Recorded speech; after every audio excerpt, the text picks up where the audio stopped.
Good morning, good afternoon, good evening, wherever you all are dialing in at. Hello to everyone. Right now, we've got about 20 participants. This is the falling panel. So we're going to be talking about the art of falling in love. And I have 5 great panelists this morning. Well, actually, it's morning where I am in Phoenix.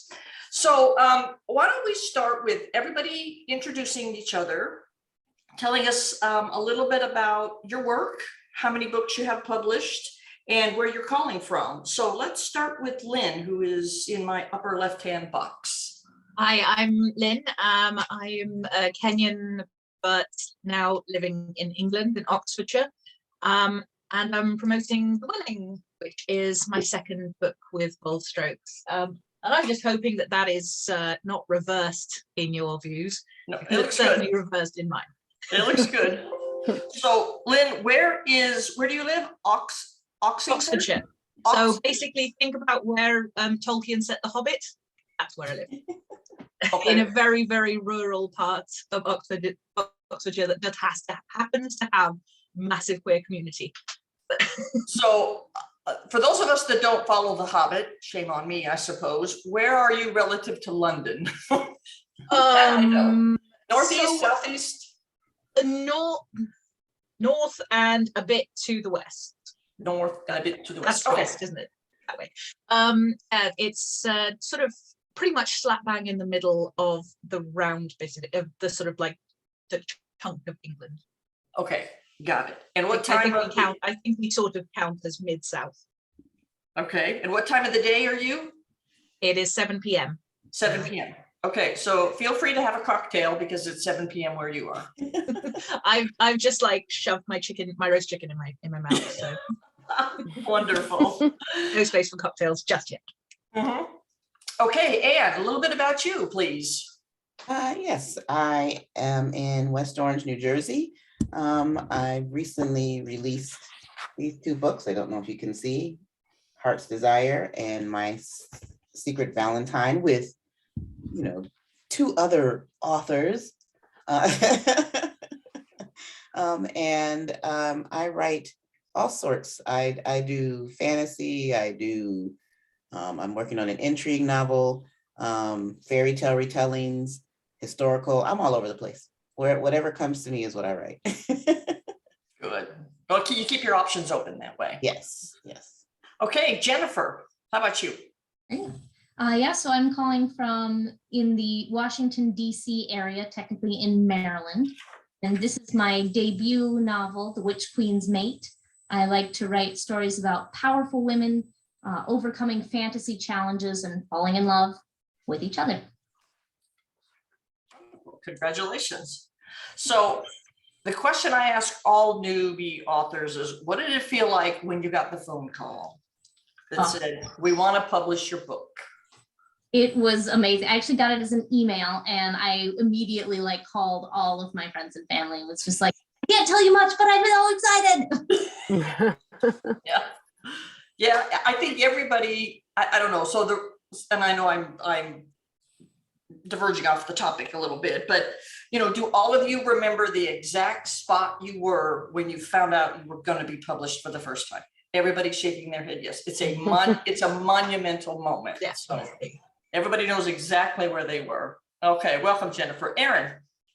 Hi. Can you guys hear me? Yes. Okay, cool. Yeah. I was just like, I don't know, my audio seems really strange. I am calling in from Tampa, Florida right now. It's gorgeous here.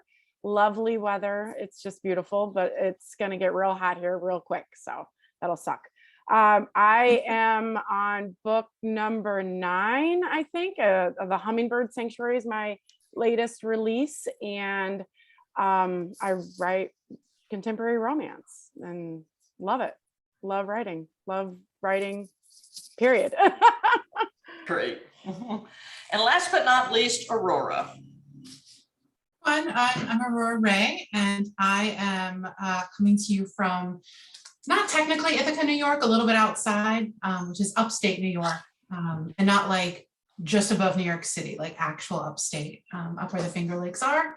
And my latest release is Greener Pastures, actually set in a fictional Finger Lakes town. Because I love it here. It is snowing here today, sadly, but it's gonna get real nice real quick. So joke will be on you come June. Right, yeah, true, I'll take it. Yep, yep. Well, welcome everybody. So I think I did a little pre-research for this panel and I Googled falling in love. How do you know you're falling in love? And let me tell you, there are hundreds and hundreds and hundreds of different ways to tell if you're falling in love. Everything from, let's see, Cosmopolitan had an article about it, so did Glamour. Brides Magazine, I think that's pretty natural. Psychology Today had one, scientifically proven signs of falling in love. The New York Times had something, and of course, you know, the know all be all end all to everything factually correct, Wikipedia. So how do you,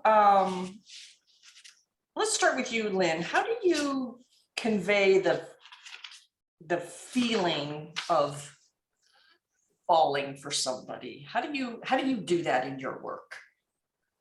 I think I try and do it differently for each character. I've got one character who fights it every step of the way and flat refuses to accept that it's anything approaching the L word. Like barely like this person, let alone love them. But then with my most recent book, the two girls sort of start feeling the attraction very, very quickly, and sort of it starts with just the immediate physical, and then sort of as they go along thinking, oh, she's just so lovely, or she's so sweet, and then becoming, I want to protect her and I want to take care of her, and as it goes on, just trying to sort of add a little bit more sort of specific urges to, you know, she looks so upset, I'd love to wrap her up and stuff like that. And so just sort of slowly building a little bit, and hopefully trying to show a little bit of slow increase. But I am also a terrible one for a fast burn, so they usually fall in love and then just that's it for the rest of their lives. Well, they don't call it happily ever after for no reason. Well, you know, So- I met my husband and snogged him within 18 hours. So, oh no, it was 6 hours. 6 hours. Well, you know, don't rush into things, Lynn. Don't rush into things. Okay. So Aurora, how about you? You've written many books. How do you do it? How do you keep it fresh book after book? Yeah, I mean, I think it is really fun to juxtapose the sort of feelings with a heavy dose of denial, or at the very least sort of like dismay at how inconvenient it is to fall for someone that's, you know, totally not suitable. But I think one of the fun things that writers can do, because we have that interiority that comes with point of view, is that you can give them the physical characteristics. You can have them thinking about the other character when it makes no sense to be thinking about the other character. And you can sort of intersperse like kind of R-rated daydream moments with like, I really can't stand that person. And like that, just kind of playing with all of those factors that sometimes feel really incongruent is, I think, the most fun part. Mm-hmm. Well, and therein lies the conflict sometimes. I know, again, as I Googled this, one of the topics was, why do people keep falling for people that they can't have? And, you know, it's like, well, I'm not even going to go there, but that's, you know, that's a certain trope. We talked about tropes yesterday. That's a certain trope that people can get into, you know, as well as fall for people that they just can't have. So, Anne, you write some fantasy work, and you and you know, Jennifer as well. And how do you? I'll ask you, Jennifer, also. Is falling in love any different in a different world? We'll start with you, Anne. Well, my fantasy isn't as fantasy as Jennifer. Mine's more of the taking like fairy tales and kind of turning them on their head. And currently I'm working on one that has a genie in it and some magic. So that's about as fantasy as I get. So because it's a contemporary, falling in love is pretty much the same as it would in any other novel, except for the fact that one is a magical being who lives forever and the other is a plain old boring human who doesn't. So it's a matter of trying to figure, it's another one, like Aurora says, the denial of it. You know, you don't want to fall in love with someone who's going to outlive you, and vice versa, where you don't want to fall in love and stay young for so long and watch this person grow older and eventually pass on, and you're still here alone. So it's a lot of denial within that realm. How about you, Jennifer? You're a little bit more otherworldly. How is it any different? Not a lot. I would agree with what Anne said, and I would say that for me, what I like to bring in that changes it the most is just kind of the fact that they're from cultures that we don't have. You know, they're made up cultures, and kind of bringing in how do their views affect that relationship, especially in this one. You know, they're from two different sworn enemy cultures. One that very much views sex as a daily part of life, and that you fall in love with who you fall in love with. And the other one that is very, you know, marriage, children, stay together forever. And so having those two different cultures come together affects the way that they fall in love significantly. But at the same time, all those elements are still there. You know, you still have the questioning, the denial, and all the pieces that would normally fall into, you know, what it takes to fall in love. And So Erin, you know, in your books, is it a boom, I have fallen, or is it over time they wake up one day and say, you know, I think I'm really like this person? Is it an evolution or a revolution type of thing? So I've kind of dabbled in both. I've dabbled in the insta love. I've dabbled probably more so in the slow burn. Normally, one of the characters falls first, and the second one is always the one that's like the reluctant, I don't know if this is what I want it to be sort of feeling. But in my latest book, there's 3 different love stories going on. So one's an insta love, one's not, one's that reluctant, I don't want to fall for this person, and the other one's more of like a revelation type thing. So I like to mix it up because I don't ever want it to be stale. You know, like I feel like falling in love can happen in so many different ways. Like you said, there's so many articles out there about falling in love, and I feel like it should always be very organic, but it should suit your character. Like if you have an impulsive character, those are the ones that are typically the falling very quickly type, right? Like I'm all in, they're the typical U-Haul lesbian, right? But like at the end of the day, I also like the idea of like someone being very reluctant to it. Like, I don't know if this is really what I want for the rest of my life. And then they figure it out that it is. And then it's like this whole, you know, then that's when the really great sex scene happens. She went right there. There you go. Well, you know, that's when it happens, baby. Yeah. you know, it is Sunday morning here in Phoenix, and kind of where it's at. So that's an acceptable time. Right. I mean, and if it's right in the beginning, the whole point is grabbing your reader and having them, you know, hold on for the rest of the book. So that works out too. There you Let go. them know what they're So, in for, and you know, right? I think you all are right. There's, you know, let's just say there's, you know, 500 billion people in the world. There's 250 billion different people that are going to fall in love with each other differently. And, you know, that's all part of how do you, I would suspect that's part of how you keep it fresh, is you have two completely distinct characters in a completely different setting, and one size does not fit all. And what happens between, you know, Anne, you and your significant other, and Erin, you and yours, are completely different than me and mine. And I think that's what, as writers, we try to pull out. And because the stories all are about the characters, and the characters are the ones that, you know, that make it what it is. Any comments to that? See a lot of head shaking here. Okay. So, you know, how do you, Aurora, do you spend more time on like inner dialogue to get the point across, or more describing how the individual feels inside, you know, the butterflies, the tingles, that sort of thing?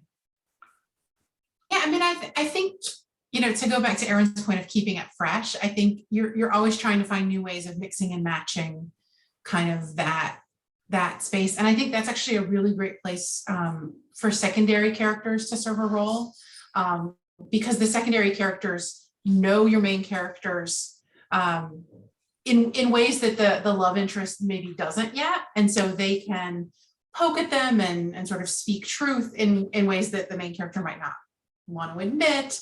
And I tend to write fairly low angst stories. And so like, it's about kind of just making it fun, right?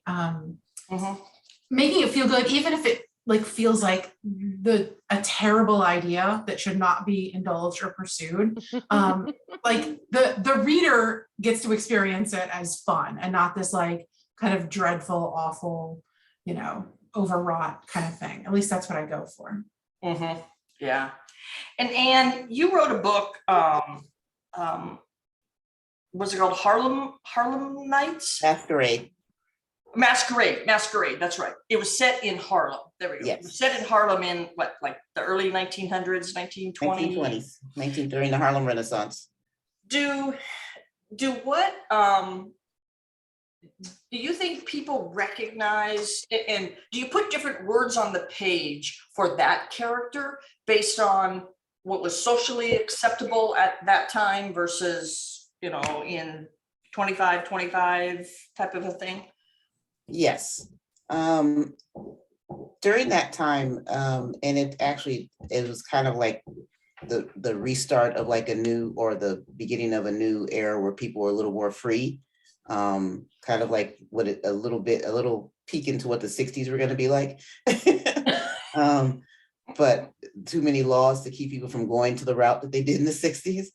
But it's because of that, there were also some restrictions, and certain people weren't allowed to be as open as they are now, especially in the LGBTQ community back then. So if if a woman's fallen in love with another woman, she can't openly, express that.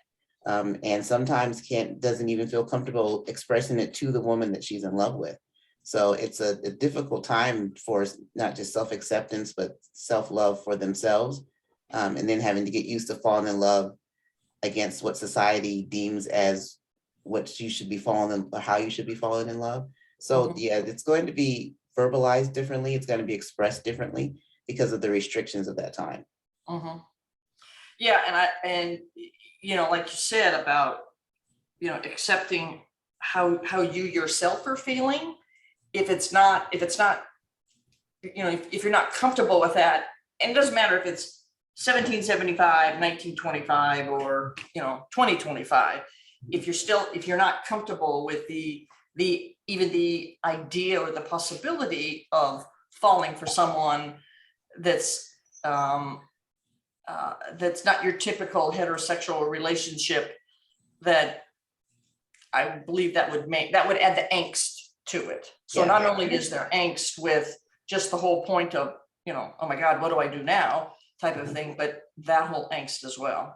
Well, there's also the angst of if you're found out, especially with women, you could be arrested, you could be put into an insane asylum because there's obviously something wrong with you. So Now you have to worry about that in addition to dealing with your own feelings. So there's a lot of angst in that story within the characters. So.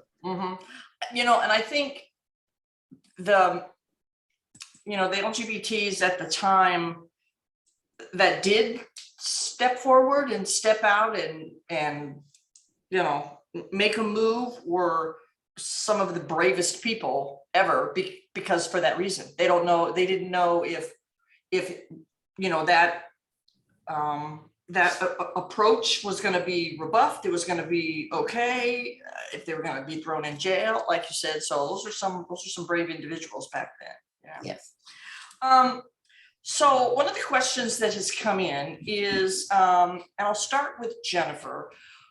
What's your favorite scene in one of your books, or have you read one where the characters realizing they're falling in love but haven't yet confessed it to each other? So since you only have one book, what do you have a favorite scene in yours?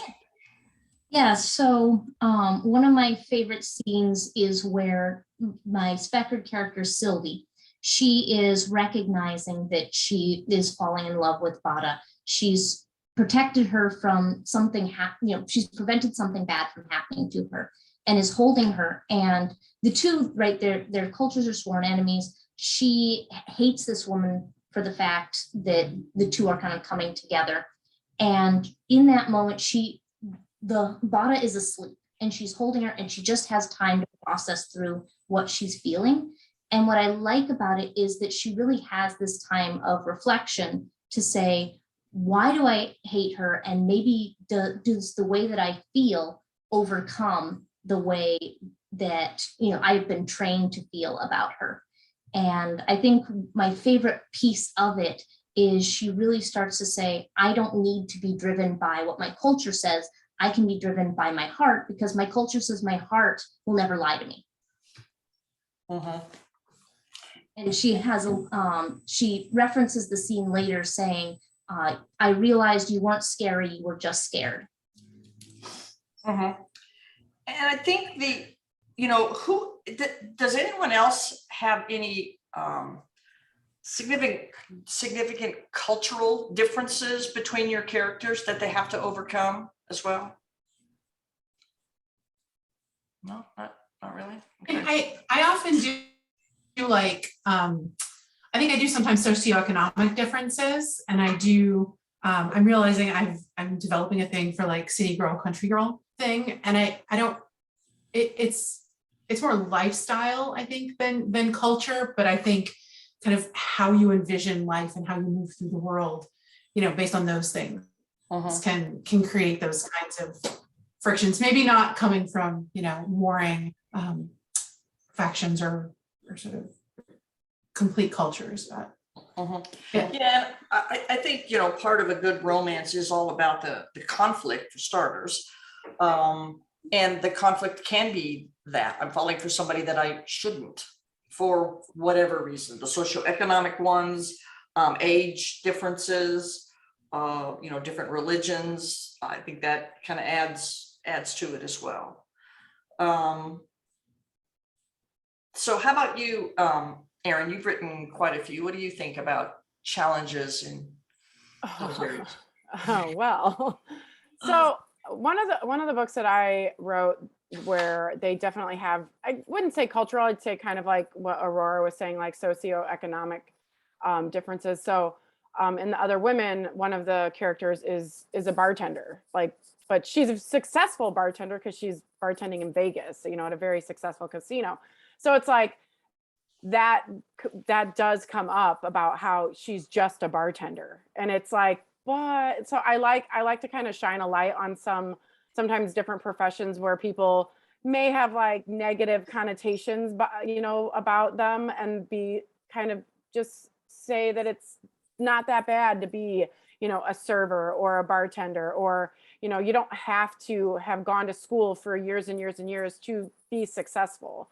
I do like that. And I think that always kind of creates this moment where A, I can get on a soapbox, but B, because I do love soapboxing, but B, I think too, it's nice to show that like there are people in this world that can understand, you know, that it's your profession isn't everything about you, you know, and sometimes you fall for people without even knowing what they do, and then find out what they do, and you know, is that going to become an issue? You know, I could, like, you know, when you read stories just about you know, two characters falling in love and then one of them's, you know, like maybe a murderer, you know what I mean? Like those things are crazy to like take that onion peel away, right? And I really enjoyed doing that with character professions and trying to make sure that they kind of don't mesh well. They kind of clash, and like I think that that's really fun to do. Well, and you know, you said, you know, one of your characters is just a bartender, and Right.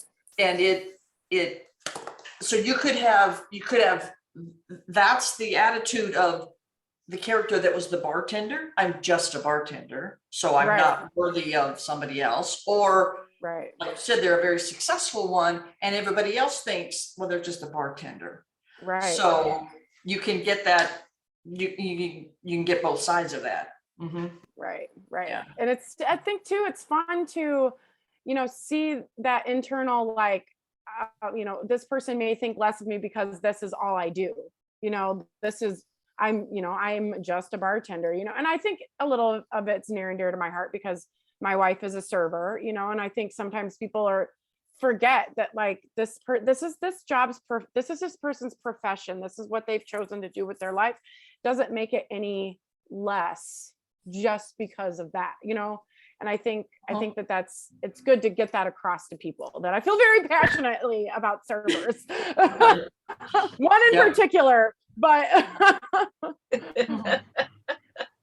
So, Anne, there was a comment in the chat about Lynn asked, did you find code words to be an issue in Masquerade? Do you want to explain what that is for some people who might not know?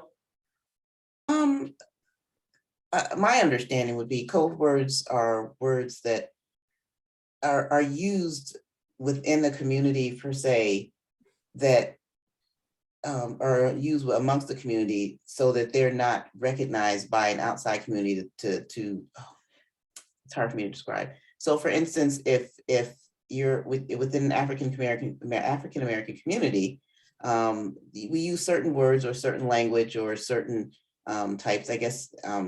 Ebonics could be considered code words or things like that. This is my understanding. If it was something else that Lynn meant, please correct me. But so that it's an understanding within that community of what they're talking about with each other, that they don't want someone from outside to recognize, so that they're not going to be, I guess, get in trouble or put on the spot. So I didn't have a problem with that. There was no issue with that. And I think mainly because, especially back in that time, there was so much slang, you know, within, just because of that era, and within that community, that it's hard to determine what code words would be used in order to, like, for instance, rent parties. I guess that would be one. So rent parties could be one of two things back then. Rent parties could be a way for someone trying to raise money to pay their rent for the month. So they have a party, charge something at the door, feed people fried chicken, you know, alcohol or hooch or whatever is available at that time, because it was during Prohibition. And that's that type of party. Or a rent party could be a party within the LGBTQ community in order to party with your fellow queer folk, and be able to be amongst your people and have a good time. So it wasn't an issue because I understood what they were referring to, and was able to use it and also describe it in a way that people who didn't know what that meant understood it. I hope that answered the question. Yeah. Yeah, and I think they had to be so very careful as to how they live their lives. I just couldn't imagine it. So, Lynn, do you still get tingly inside yourself when you write about your characters starting to fall? Yeah, definitely. I'm very attached to all of my characters, and so writing about them just sort of a lot. I personally like writing a lot of angst, so I was listening to Aurora and going, aha, I'm totally different in that respect. But like I love a spot of pining and sort of writing Talia, looking at Kitty and thinking, I was never in your league. Of course you don't want me and that kind of thing, because I'm so ruined and so damaged and stuff like that. And writing her and going, oh, you're so sad. I love you so much. But but I'm so looking forward to when Kitty actually turns around and saying, hey, Thomas, I love you too. And sort of like, I feel excited for what's coming. I know what's coming for them, and I'm like, I can't wait until we get to that bit. So The slow burn, everybody else has to wait. That's why they flip through the pages and they stay up half the night reading it. Yeah, yeah. So Aurora, how about you? You kind of get that tingly feeling as your characters do? Yeah, I mean, I think I always talk about being someone who reads and writes romance because of the sort of happily ever after. You're sort of guaranteed that uplifting payoff at the end, but it's at least as much about like that giddy, excited kind of falling in love, right? Who doesn't love new relationship energy? And most of us don't get to tap into that all the time in our lives. Right. So a little bit of vicarious NRE as a writer and sort of making it happen and giving them the spark and the sizzle is so much fun. And I think you're right. I think I know I do. I live vicariously through my characters. That was the perfect phrase, because, as an old married couple of 30 years, you want to remember what that felt like now and then again. So yeah, how about you, Anne? You still kind of Yeah. When I'm writing those scenes, I sit there like I'm a goofy kid, just like, oh my God. And then I actually end up going back and reading through it just to make sure I got just the right feel. I'm like, oh my God, that's so cute. I love that. Or I get silly with it. I love not only making my characters fall in love, but kind of watching them fall in love through, a different set of eyes.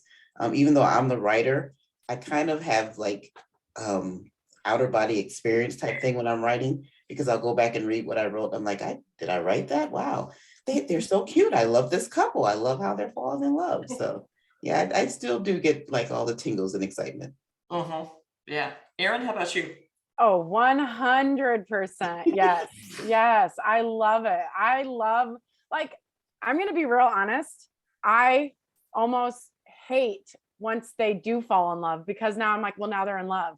Like, now what? You know what I mean? I'm like, oh, well, they're just going to go off and, live happily ever after. Oh, but I love that whole process of getting them there. Like, I get excited. I get all of the feelings they're feeling. I get sad. I get excited. I'm like, oh my gosh, I got to write, like when you have to write the dark moment, right? And you're like, oh, I don't want to do this because I just want them to be in love, and that's it. That's it. That's all I want to do. So I definitely get excited for them. I get that giddy feeling. I get the sweaty palms. I'm like, oh yes, I love all of it. I love it so much. I really do. It's the same reason I read romance, right? Like, I love feeling those feelings that they're going through. I love it. It's just so much fun. It's fun. We need more enthusiasm from you, Erin. I'm sorry, that was just not. Right. I'll ramp it up on the next question, I promise. Full hail oxytocin.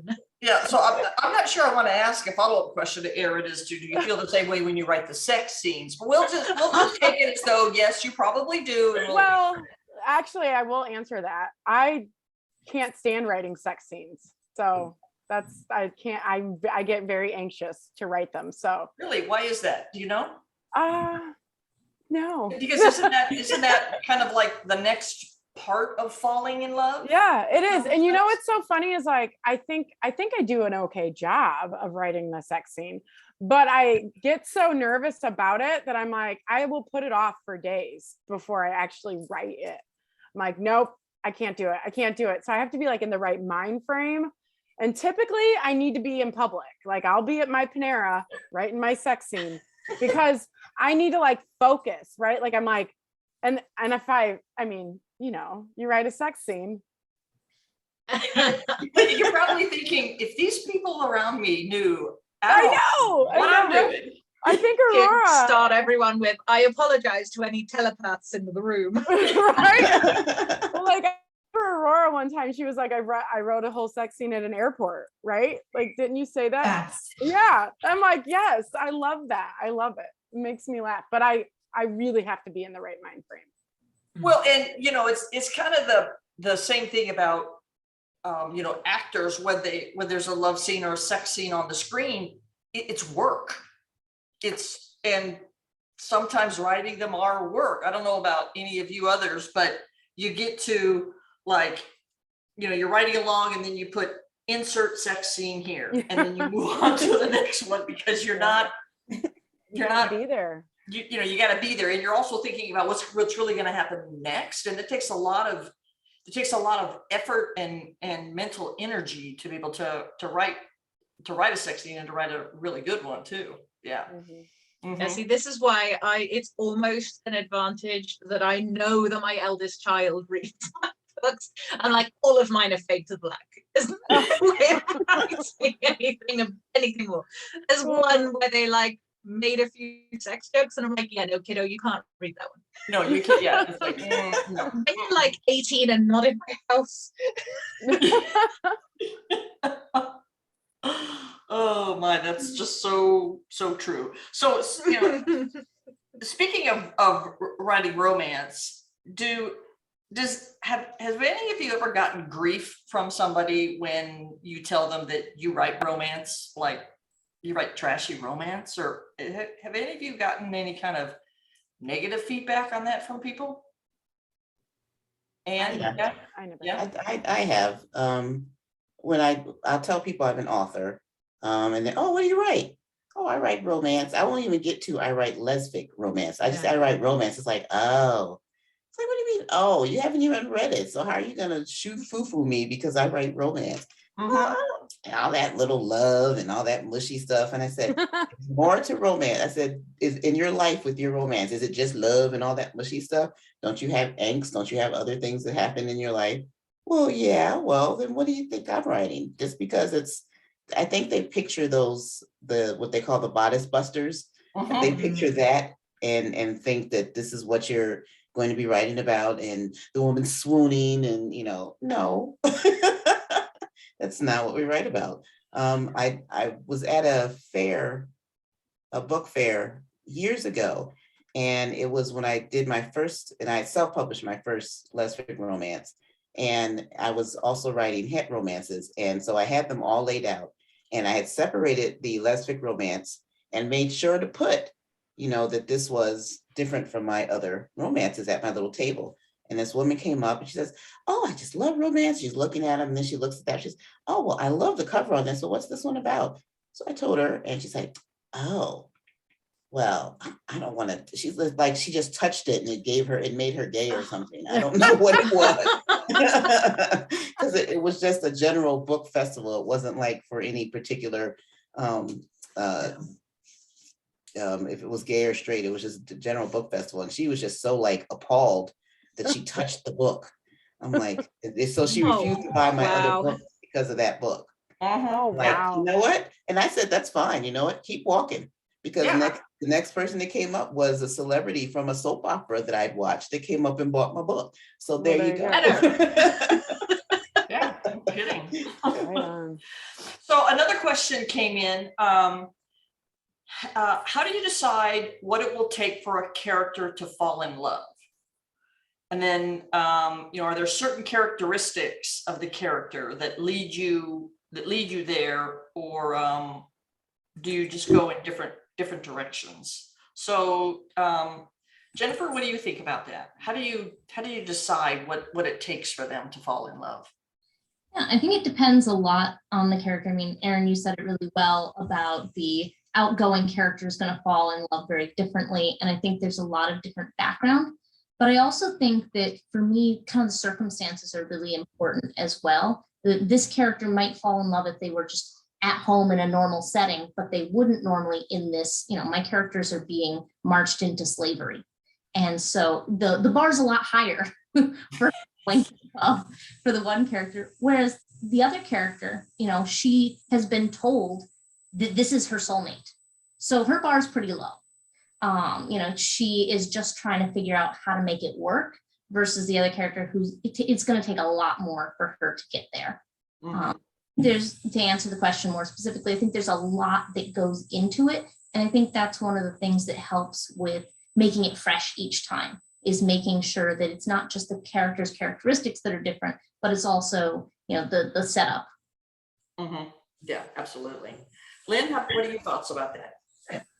I think, again, like everyone else, that's it's really down to what is the fundamental sort of building blocks of their personality. So for Rose falling in love with Max, she had to lose him first to realize that she loved him, or to admit to herself that she loved him.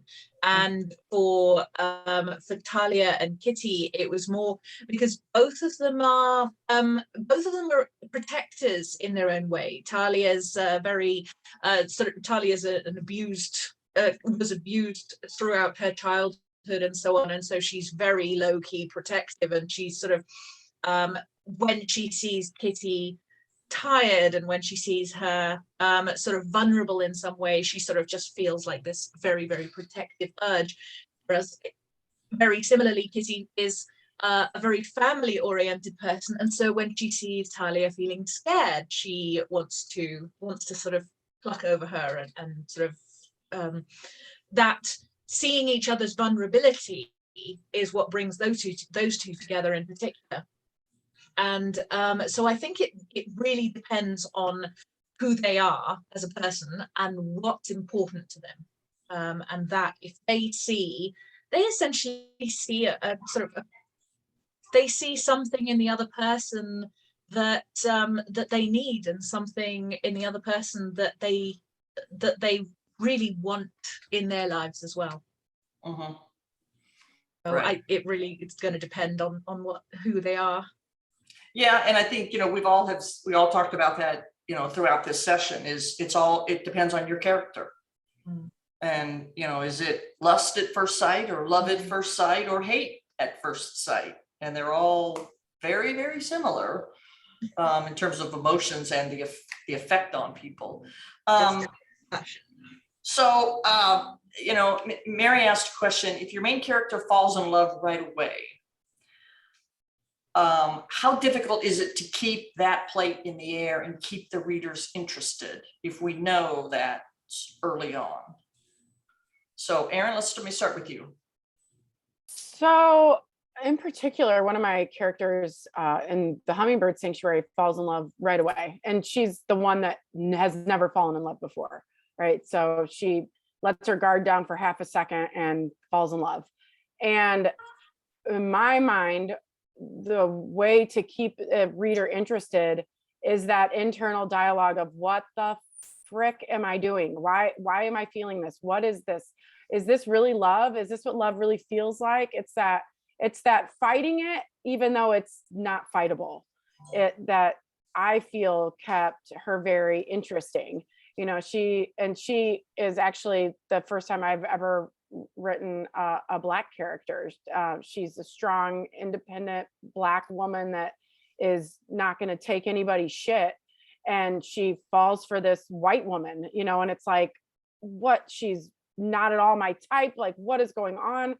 And it was all of that, like, this could be the best thing that's ever happened to me feeling, that I think was the only way to keep her interesting, throughout, making the reader want to know more and more. Like, she's interesting, period, but she just like that fighting it while not being able to fight it, I thought was the only way to like get her through to the end, to the conclusion, which is obviously a happy ending. So I love her, by the way. I just Oh, want you to know that. thank you.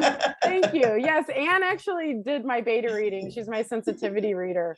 Because I was like, I need your advice. Like you're the queen of strong Black women. Oh, So thank you. I mean, honestly, and I was just like, I need you to read this. You know, and I was just going to ask about that because, you know, it is sensitivity readers, and because we want to get it right. And, you know, we write what we know, but there's a whole lot of shit that we have no clue about Right. as well. Right. And there's some stuff you can, you know, buffalo your way through, and there are some that are not. Mhm. And Anne, how important is it that you continue to write about strong African-American women in your stories? I think it's my goal in life. I think it's important for people to see that a strong African-American woman can love and be loving. Unfortunately, strong African-American women have a reputation of being looked at as being too masculine in their behavior, of being bitches. If we show any type of you know, I don't need you type of attitude, then it's looked down upon. And I think, and that's the one thing I love about Erin's character is that she doesn't care in the least what anybody thinks about her. She is happy with her life and what she's doing. And I think it's important that that is represented with African-American women, because we are put down so often by not only our own in the heterosexual community, you know, the men, you know, if they don't want to date a strong Black woman, that they shoo away from that. And it's the same thing within the lesbian community. You have two strong Black women trying to be in a relationship, heads are gonna butt because you're trying to do your own thing, and you have to learn to come to an understanding. So I think it's important that it's represented, not just Black love, but Black female love is represented in the positive light. Do you get a lot of fan mail in support of that as well, I would suspect? Yes, well, I don't get fan mail, but I've read some of the reviews where people have told me how much they love seeing these strong Black female characters, and how they love seeing the different ones of dichotomy, because you know, in Femme Tales, Ebony is this strong, kind of a masculine presenting female, and she falls in love with this ultra femme, and suddenly she's soft and vulnerable. And I think that's important to show too, that just because we're all strong and you know, I can do this on my own, we can be vulnerable too. And I like representing that because it's important to show that a strong woman can also be vulnerable. Right. That we're not always walking around, you know, I can do anything and just, I don't need you. Right. And also, just because you can doesn't mean that you should have to. Exactly. Right. Okay, well, we just have a couple of minutes left, and I'll give you the opportunity to talk about what you're working on next. And Jennifer, we'll go ahead and start with you. Great. So next I'm working on a book called Of Auras and Shadows, and it takes place in the dark lands where the dark gods have been banished. And it's about a community where the one character is a hero and the other is a guardian, and very much taking the bodyguard trope and turning it on its head to try to see what it's like when the guardian must love the hero and the hero isn't supposed to love the guardian. People who can write like in that genre just amaze me. How do you keep it all straight? And the great thing is you can make it up, because it's not like, well, that's not the way that it is. So you can just make it up as you go. Yeah. I spend a lot of time world building, which is my favorite aspect. And so the more different the world is, the more, to me, the stories don't blend at all. Different. Yeah, great. Erin, how about you? What's next for you? Well, I'm working on a holiday book called Home for the Holidays. I'm kind of taking a little bit of a break though, too.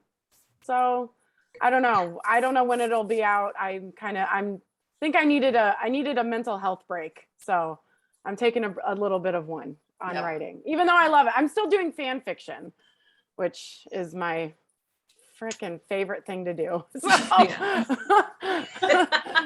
find me on Archive of Our Own. There you go. Yes. Aurora. I'm gonna get your handle. I'll text it to you. Yes. Aurora, what's next for you? I am actually doing edits on a book called Hard Pressed, which is about two rival cider makers. It's actually not a sequel, but it's kind of the same world as Greener Pastures. When I was playing around with titles, Hard Pressed, because one of the characters was a cider maker, came up, but it didn't suit this book. I got a little bit of pushback that it was maybe a little too aggressive, a little too sexual of a title for romance, but I'm like, I love this title. I'm gonna write a book solely so I can use this title. So that'll be out in October. Good. I once pitched a book to Bold Strokes, and I got back, love the title, hate the story. Like, oh, okay, well, let me figure out what else I can do with it then. So, okay, not a good story. And Anne, how about you? What's next up for you? I'm working on Securing Ava. It's a bodyguard trope, romantic intrigue. Ava is an heiress who needs protecting from Paige, who is a private investigator, formerly a Marine, as well as an intelligence officer.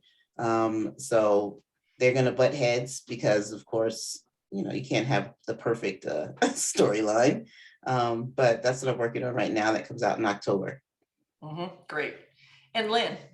I am just currently doing edits on Drifting, which is out in November, and that is about Jet, who is a mermaid who's been not exactly cursed, but kicked out of the sea and is stuck on land and can't figure out how to get back. And she meets Tessa, who is struggling to balance work and family, and convince them all that they are that she is actually doing an important job and she loves what she's doing, and they fall in love and also have to fight bad guys. So that's good too. Great. Well, thank you everybody for joining us. Thank you to the panelists. This has been a great conversation. The 50 minutes have just flown by. So again, thank you all so very much. I appreciate it. Thank you. Bye. Yeah, Thank stay you. safe. Have a good day. All right. Bye-bye. Bye.